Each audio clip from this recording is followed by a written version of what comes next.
All right. Good evening, everybody. My name is Tom Sanford, and I'm going to tell you the story of OrangePrint today. First, I'm going to tell you a different story. I'm going to tell you Chris's story. So Chris grew up here in Chicago on the South Side. When he was 17, he was convicted on drug conspiracy charges and sent to prison. Now, when he was inside, he didn't waste his time. So he finished his high school degree, he went out and took more classes, and he even got certified as an HVAC technician. Now, when he got out and went and searched for a job for months, he struggled to find work. Interview after interview, as soon as he brings up his conviction, his chances are gone. Now, he was desperate to support his family. So guess what he did? He turned back to the one lifestyle he wanted to forget. And guess where it got him? Right back inside. Now, this is an all too common problem in the United States, with 650,000 individuals coming out of prison each year, and 3/4 going back within 5 years. We spend $50,000 locking people like Chris back up every year. And why? Because they don't see the same employment opportunities as those without criminal records. So here is where OrangePrint comes into play. Let me tell you a little bit about what we've done this summer to secure jobs for folks like Chris. So the first thing we did was we partnered with an organization called Pathway Forward, RRC. It's a transitional housing program run by the Salvation Army. And that's where we were able to meet folks like Chris, and we were able to interview and assess their skills for the job market. Now, on the other side of things, we spoke with businesses that had open opportunities and presented them these candidates, all with the hopes of connecting the two sides and getting people hired.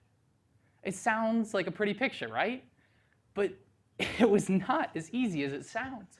We had Chris on the one hand who was ready to work. We had open job opportunities with companies, but in between them, a wall of hesitation due to the fact that they had criminal backgrounds and they had a perceived lack of skills. So the question became, where are the companies that will hire people like Chris? So we searched. We started with construction. 71% of the companies in the industry are looking to expand right now. Problem: unions represent a huge barrier to entry in this space. So it was a little difficult for our individuals to get connected there. So we pivoted to small businesses that were in the maintenance and repairs industries, non-union. But the issues we faced there, these folks are going out to the suburbs, way far away from where they actually live, and owners were hesitant to put them in residential environments. So we had problems with unions, problems with small businesses. Where do we turn? So we looked at janitorial services. Hundreds of opportunities right here in the middle of the city. Not only that, but the service providers that have these jobs are willing and able to hire the individuals that we are trying to get connected. We found a beachhead market. We found an industry where these individuals can find jobs and we can establish a track record of successful hires in the industry. Not only to give them jobs, but also to create trust within those companies to use us again and again and again. So the first company we got on the hook, ABM, a nationwide service provider. We were able to secure 4 interviews for our candidates just this last week. Not only that, but we don't want to give up on the construction and union jobs that I talked about earlier. So we are partnering with organizations, large subcontractors, nonprofits, and even unions themselves, trying to create this steady stream of labor demand that will keep them coming back over and over and over again for more of our candidates. Now, I'm not alone in this. The 4 people you see up here, we've all been working hard for the past 9 months trying to make this a reality.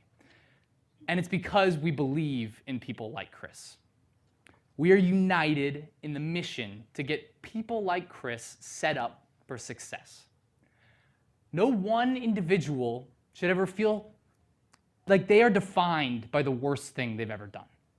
No one individual should ever feel so desperate that they feel they need to break the law to feed their family. Come speak with us after, and we can show you how you can help us break down the walls around Chris and get him set up with the second chance that he's earned. Thank you, guys.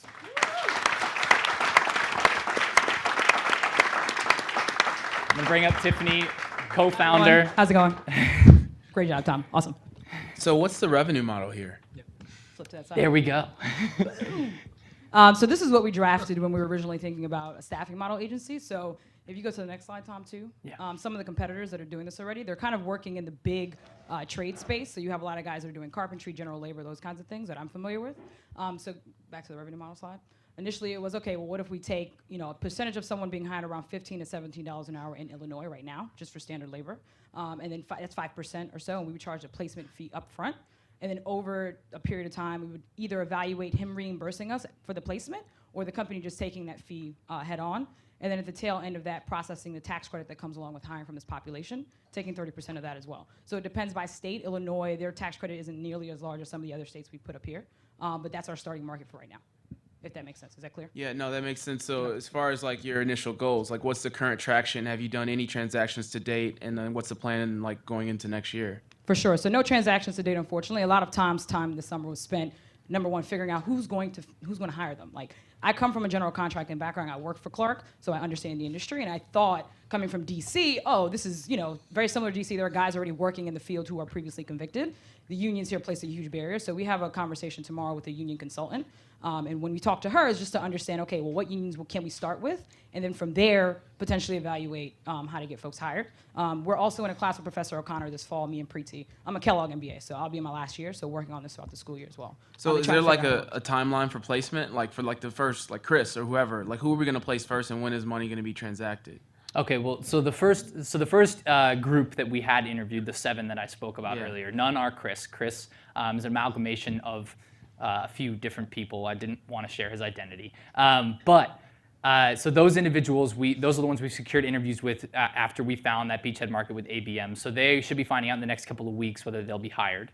But we aren't charging for those first initial hires. We want to make sure that this process works and that we have all of our ducks in a row before we start asking people for money. We want to gain trust, and we want employers to understand that we know what we're doing before we start implementing a financial model. Yeah, because the worst thing you want to happen is we get someone hired, within a few weeks they're gone, and we've already charged them for a fee. So we've been slow and methodical this entire time, because it's also a very sensitive population. So if you get their hopes up and you get them thinking they're going to get hired and they don't get hired, you also lose the risk of getting anyone else. So we've been very, very thoughtful about how we interact with the companies especially. So hopefully the next few months we can kind of figure that out as well. So what's the plan for after you've gotten them a position? What is the procedure after that? What's the follow-on? In terms of temporary or permanent placement? Say it's a permanent placement or a temporary placement. Is there a feedback to this? Oh yeah, absolutely. I think the biggest thing, at least in my perception, is that once someone is hired and they've actually been at a company, we get feedback from the company side. How is this employee actually working for you? And then from the actual employee themselves, how could we have improved the process? Assessing their skills is also another big thing, figuring out what they're actually good at, and then also confirming whether or not the certifications they have are in line with the role that we're trying to hire them for. So there's a continuous feedback loop. We were just at the Pathway Forward facility on Tuesday, talking to the guys who interviewed with ABM last week, asking them, what do we do wrong, what do we do right, how do we improve the process? And then we were also talking to their program manager, figuring out how do we get our next batch of candidates and how can we actually get them set up before we talk to them again. So it's a continuous feedback loop, and I recognize that just from working with the population, that it's very much a constant conversation.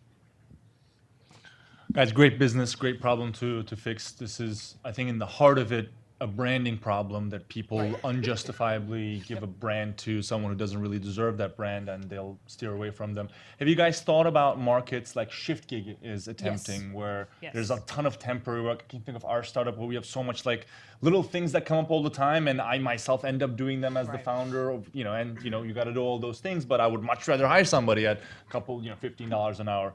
What about those temporary work markets where there's no permanent placement, there's no interview process, we just need like 5 people to move boxes? Have you guys thought of those, and what are those markets? Yeah, I'll touch first on ShiftGig. You can kind of talk to some of the people we talked to this summer. Sure. So we've talked to ShiftGig. They were actually in a class with us in Kellogg, and the CEO was there. They don't look at folks with criminal backgrounds at all, period. So we couldn't even open the door, really, because for catering companies and some of the hotels and where they're at, they're high profile. and there is a risk associated with that. How do we convince them otherwise? I'm not sure yet. We can figure it out. But I do agree with you that it is another potential market as well. My suggestion was don't go staff shift gig, kill shift gig. Oh, I mean, oh. go to them and say, we have better Touche, wages. touche. And there's work that Touche. shift gig isn't willing to do. I know Eddie as well. I mean, it's a great business. I mean, Yeah. you guys should ask for his advice. But there's jobs that Yeah, he's construction and Yeah. skilled labor is a totally different market than what Eddie has right now. So, thank you. Thank you. Thank you, Orange Print. Please visit them afterwards.